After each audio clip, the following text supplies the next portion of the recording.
Hello friends, welcome to the aroma eats. இன்னைக்கு நம்ம சேனலில் ஒரு அருமையான ஸ்நாக்ஸ் ரெசிபி தான் பார்க்க போகிறோம். இது ஒரு நார்த் இந்தியன் டிஷ் தான். இது பேர் வந்து ஹராபரா கபாப். ஹராபரா அப்படின்னா க்ரீன் அப்படின்னு அர்த்தம். நம்ம க்ரீன் வெஜிடபிள்ஸ் வச்சு தான் வந்து இந்த ஹராபரா கபாப் செய்ய போகிறோம். இதில் பட்டாணி, பாலக்கீரை, பன்னீர் இதெல்லாம் போடுறதுனால இது ரொம்பவே ஹெல்தியான டிஷ்ஷு. வாங்க இந்த ஹராபரா கபாப் எப்படி செய்யலான்னு பார்க்கறதுக்கு முன்னாடி நம்ம சேனலுக்கு இப்போ தான் ஃபஸ்ட் டைம் வரீங்கன்னா கண்டிப்பாக சேனலை சப்ஸ்கிரைப் பண்ணிக்கோங்க. நோட்டிஃபிகேஷனுக்கு பெல் ஐக்கானையும் கிளிக் பண்ணிக்கோங்க.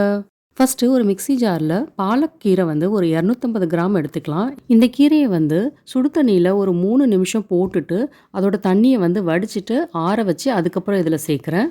அடுத்து வேக வச்ச பச்சை பட்டாணி 1 கப்பு, பச்சை மிளகாய் 2, உப்பு 1/4 டீஸ்பூன் இதெல்லாம் சேர்த்து நல்லா நைஸாக அரைச்சி எடுத்துக்கலாம். பாருங்கள், இந்த மாதிரி நைஸாக இருக்கணும்.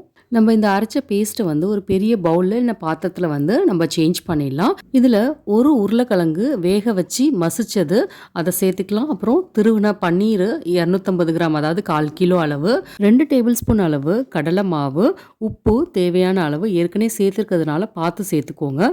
அப்புறம் ஆம்ச்சூர் பவுடர் வந்து 1 டேபிள் ஸ்பூன், சில்லி பவுடர் வந்து 1 டீஸ்பூன் இதெல்லாம் சேர்த்து நம்ம நல்லா கலந்துக்கலாம். இந்த கபாபில் புரோட்டீன் நிறைய இருக்கிறதுனால இது ரொம்பவே வந்து வெயிட் லாஸ்க்கும் ஹெல்ப் பண்ணும். இதில் பிளாக் சால்ட்டு ஒரு 1/4 டீஸ்பூன் சேர்த்துக்கோங்க. முன்னாடியே போடுறதுக்கு மறந்துட்டு அதனால தான் இப்போ போடுறேன். இப்போ இதை நல்லா கலந்து விட்டுக்கலாம். கலந்ததுக்கப்புறம் நம்ம இதை உருண்டைங்களாக பிடிக்க போகிறோம். கையில் வந்து எண்ணெய் தடவிக்கோங்க, இல்லைனா வந்து கையில் ஒட்டும். இந்த மாதிரி கன்சிஸ்டன்சியில் இருக்கணும். அதாவது ரொம்ப வந்து லூஸாக இருக்கக்கூடாது, ரொம்ப வந்து டைட்டாகவும் இருக்கக்கூடாது. இந்த பதத்தில் வந்து அந்த கட்லெட்டோட மாவு இருக்கணும். இப்போ இந்த மாதிரி சின்ன சின்ன உருண்டைங்களாக எடுத்து நம்ம கட்லெட் ஷேப் கொடுக்கலாம். இது வந்து நீங்கள் எந்த ஷேப் வேணாலும் கொடுத்துக்கலாம். நான் வந்து இந்த மாதிரி ரவுண்ட் ஷேப் தான் கொடுக்குறேன். இந்த ஷேப்பில் எல்லா கபாபும் வந்து நம்ம ரெடி பண்ணி வச்சுக்கலாம். இப்போ நம்ம இதை ஃப்ரை பண்ண போகிறது இல்லை.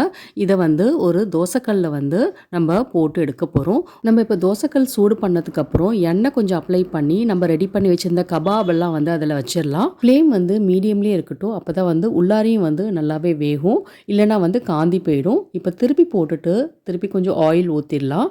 ரொம்ப ஆயில் ஊற்றணும்னு தேவையில்லை, லைட்டாக ஊற்றினாலே போதும்.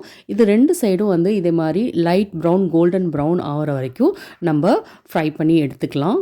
இதே மாதிரி எல்லா கபாப்ஸும் வந்து நம்ம செஞ்சு எடுத்துக்கலாம். அவ்வளோதான், நம்மளோட சூப்பரான ஹராபரா கபாப் ரெடி. இது கூட டொமேட்டோ கெச்சப் இல்லைனா க்ரீன் சட்னி இது ரெண்டுமே வந்து ரொம்பவே நல்லாயிருக்கும். இந்த ஹெல்த்தியான ஹராபரா கபாபை நீங்களும் வந்து வீட்டில் கண்டிப்பாக ட்ரை பண்ணி பாருங்கள். ட்ரை பண்ணி பார்த்துட்டு எப்படி வந்துச்சுன்னு கமெண்ட் பண்ணுங்கள்.